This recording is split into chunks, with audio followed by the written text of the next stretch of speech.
Hello friends, आज हम बात करने वाले हैं डायबिटिक मेलाइटस के बारे में, जिसके काफ़ी पेशेंट देखने को मिलते हैं और हमारे एग्ज़ाम पॉइंट ऑफ व्यू से भी बहुत इंपॉर्टेंट टॉपिक हो जाता है। तो आज हम इसकी बात करते हैं। Diabetes mellitus is a group of metabolic disorder. ये मेटाबॉलिक डिसऑर्डर है जो कि characterized by high sugar in blood. जब ब्लड में शुगर हाई हो जाती है तब उसके कारण ये बढ़ता है, जिसको हम कंडीशन को बोल सकते हैं हाइपर ग्लाइसीमिया। हाइपर माने ज़्यादा, ग्लाइसीमिया मीन्स कि शुगर, तो शुगर का ज़्यादा हो जाना, तो इसको बोल सकते हैं कंडीशन को हाइपर ग्लाइसीमिया।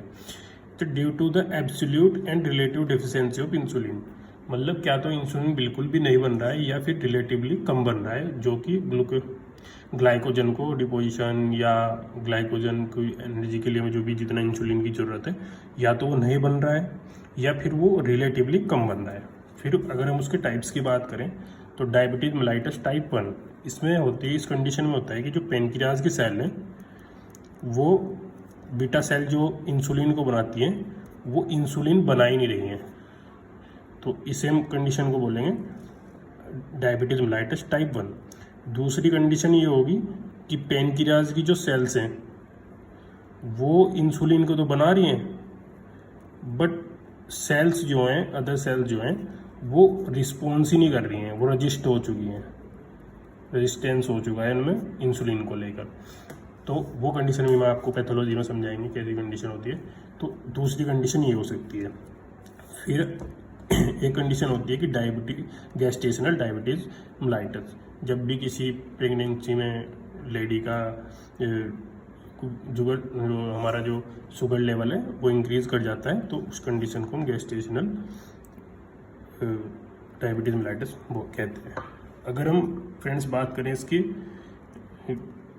पैथोलॉजी की, पैथोलॉजी क्या है इसकी, तो जैसे ब्लड है, अब ब्लड के अंदर शुगर है, तो एक तो शुगर से हमें एनर्जी मिल रही है उसके ग्लूकोज के फॉर्म में। दूसरा वही क्या हो रहा है कि जो सेल्स हैं वो लीवर में आके इंसुलिन के थ्रू क्या हो रहा है, वो ग्लाइकोजन में कन्वर्ट हो रहा है, और जो वो ग्लाइकोजन है वो सेल्स के अंदर डिपॉजिट हो रहा है कि हम बाद में जब भी हमें ज़रूरत होगी तब हम उनसे वहाँ से एनर्जी ले सकते हैं। कि जैसे लंबे टाइम से फास्टिंग कर ली या हमें एनर्जी चाहिए मतलब किसी काम को करने में या ऐसे, तो वहाँ से हम डिपोजिशन में उस सेल से हम ग्लाइकोजन के फॉर्म में बाद में ग्लूकोज बनेगा, जो कि ग्लूकेगॉन के प्रेजेंस में बनेगा। पहले इंसुलिन की प्रेजेंस में वो ग्लाइकोजन में आया, फिर वही ग्लाइकोजन ग्लूकेगॉन की प्रेजेंस में हमें ग्लूकोज में मिल रहा है, जो कि एनर्जी है। तो अगर ये सेल जिसमें डिपोजिशन हो रहा है इसका सेचुरेशन हो जाए कि हाँ अब ज़रूरत नहीं है, अब मैं इससे ज़्यादा डिपॉजिट नहीं करा सकती या इससे ज़्यादा डिपोजिशन हो नहीं हो सकता, तो अब क्या कंडीशन हो रही है कि इंसुलिन तो बन रहा है बट फिर भी ब्लड शुगर क्या है, इंक्रीज कर रहा है, क्योंकि सेल के अंदर डिपोजिशन नहीं हो रहा है। तो ये वो कंडीशन होती है जिसके अंदर इंसुलिन तो बनता है बट फिर भी ब्लड शुगर बढ़ जाता है। तो ये इसका पैथोलॉजी हो गया। तो अगर हम इसके फिर साइन एंड सिम्टम्स की बात करें तो साइन एंड सिम्टम्स में क्या होगा कि एक पॉलीयूरिया, कि यूरिन का एक्सेसिव मैच्योरेशन होगा, तो पॉलीयूरिया होगा। दूसरा कंडीशन होगी पॉलीडिप्सिया, बहुत ज़्यादा प्यास लगना। पॉलीफेजिया, पॉली मैंने ज़्यादा, वही फेजिया मैंने ईटिंग, तो बहुत ज़्यादा ओवर ईटिंग करेगा पेशेंट, तो ये कंडीशन भी हो सकती है। एक बर्निंग सेंसेशन इन लिम्स, तो उनके हाथों पैरों में मतलब तलवों में या हाथों में वो से बर्निंग सेंसेशन फील होगा। टायर्डनेस होगा, बिना कुछ करे थकावट होगी। जेनिटल ईचिंग हो सकता है क्योंकि बार बार वहाँ से शुगर निकल रहा है, ग्लूकोज निकल रहा है, तो ईचिंग हो सकती है। वुंड हीलिंग में डिलेड होगा बिकॉज ब्लड में शुगर बढ़ा हुआ है, जिसके कारण बैक्टीरियाज या जो अदर इन्फेक्शन करने वाले एजेंट्स हैं वो बार बार वहाँ पे अटैक कर रहे हैं, जिसके कारण वुंड हीलिंग प्रॉपर नहीं हो पाएगी। ब्लड विजन होगा, देखने में थोड़ी प्रॉब्लम हो सकती है, तो ब्लड डिस्टर्ब होगा, विजन भी डिस्टर्ब होगा।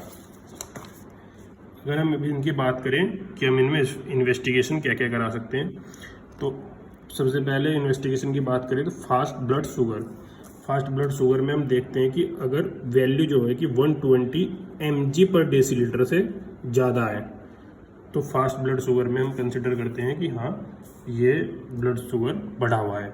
फिर एक और करते हैं हम इसमें पोस्ट प्रेंडियल ब्लड शुगर, इसकी जो वैल्यू होती है वो अगर 200 mg से पर डेसीलीटर से ज़्यादा है तो भी ये इंडिकेट करता है कि डायबिटीज मेलाइटस हो सकता है। रैंडम ब्लड शुगर को हम अगर चेक करें, उसकी भी वैल्यू अगर 200 mg पर डेसीलीटर से ज़्यादा आए तो इस कंडीशन को भी हम इंक्लूड करते हैं कि हाँ डायबिटीज मेलाइटस है। फिर अगर यूरिन का हम टेस्ट कराएं और उसमें हमें ग्लाइकोसूरिया यानी कि उस कंडीशन में हम शुगर मिले यूरिया में, तो वो फिर हम कंफर्म कर सकते हैं कि हाँ डायबिटीज मेलाइटस है। अब अगर हम इसकी बात करें ट्रीटमेंट की, तो सबसे पहले वही कि डाइट कंट्रोल करी जाए। डाइट में do not take direct sugar हम यूज़ नहीं कर सकते क्योंकि पहले से ही शुगर ब्लड में बढ़ा हुआ है, फिर उन सेल्स के अंदर डिपॉजिट नहीं हो पा रहा है या फिर वो कंडीशन है, तो फिर और उसमें शुगर आएगा तो वो प्रॉब्लम करेगा। इसलिए इनडायरेक्ट मतलब प्रोटीन से, जैसे कि प्रोटीन से हमें, अगर हम बात करें प्रोटीन से ग्लाइको नियोजिनेसिस के थ्रू हमें मिलती है, वो भी ग्लूकोज में हमें उसका मतलब उस साइकिल के थ्रू हमें ग्लूकोज मिलता है, जो कि ये भी इनडायरेक्ट फॉर्म होगी, या फैट के थ्रू हमें इनडायरेक्ट फॉर्म होगी। तो ये सब ग्लाइकोनियोजेनेसिस के थ्रू जो जितनी भी कंडीशंस होती हैं हमें उससे ग्लूकोज या एनर्जी मिलता है।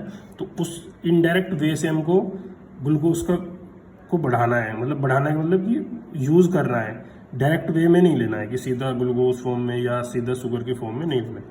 एक्सरसाइज इसलिए मस्ट हो जाती है क्योंकि सेल से डिपॉजिट शुगर बाहर आए, उसका कंजप्शन बढ़े, वो एनर्जी में रिलीज हो, तो वो खाली हो सेल और जिससे दूसरी सेल और इंसुलिन का काम प्रॉपर चले। इसलिए एक्सरसाइज भी इसमें एक अच्छा लाइन ऑफ ट्रीटमेंट रहता ही है। तीसरा, अगर हेल्थी लाइफस्टाइल वही है कि खाना, एक्सरसाइज वगैरह वो सब सही हो। ड्रग्स की अगर हम बात करें मॉडर्न में, तो मेटफॉर्मिन ये एक प्रसिद्ध ड्रग्स मानी जाती है। मेटफॉर्मिन, अगर इसके हम फर्क्स को देखें तो कैसे काम करती है, तो मेटफॉर्मिन जो है वो ग्लूकोज के डिपोजिशन को बढ़ाती है, सेल के में डिपोजिशन को बढ़ाती है, और दूसरा ग्लूकोज का जो यूटिलाइजेशन है थ्रू द इंटेस्टाइन उसे कम करती है। तो इंटेस्टाइन का एब्जॉर्प्शन कम होगा और डिपोजिशन बढ़ेगा तो ब्लड शुगर डिक्रीज कर जाएगा। तो ये कंडीशन है मेटफॉर्मिन को लेके। सेफेस्ट भी है। दूसरा ग्लिमप्राइड जो है, एक ये है कि उसको हम आर्टिफिशियल इंसुलिन के बारे में देखते हैं। फिर अगर बात करें इंसुलिन के इंजेक्शन भी हम यूज़ करते हैं। वहीं पर हमारे आयुर्वेद की बात करें तो क्या क्या ड्रग्स इसमें यूज़ हो सकती हैं, तो आयुर्वेद में विजयसार भी यूज़ कर सकते हैं, किया जाता है, त्रिफला यूज़ किया जाता है, आंवला यूज़ किया जाता है, और एक पनीर के फूल बोलते हैं इनको, जो कि गोल गोल आते हैं, उसको हम रात में भिगोते हैं और सुबह यूज़ करते हैं। तो एक ये भी होता है। जामुन की गुठली का चूर्ण यूज करते हैं, आम की गुठली का चूर्ण यूज करते हैं। काल में एक योग है, इसको यूज करते हैं। लोध आशव एक योग है, इसको यूज करते हैं, आशव है, और माधु आशव ये भी एक योग है, इसको यूज करते हैं। तो आई होप कि आपको ये पूरा टॉपिक अच्छे से समझ आया हो।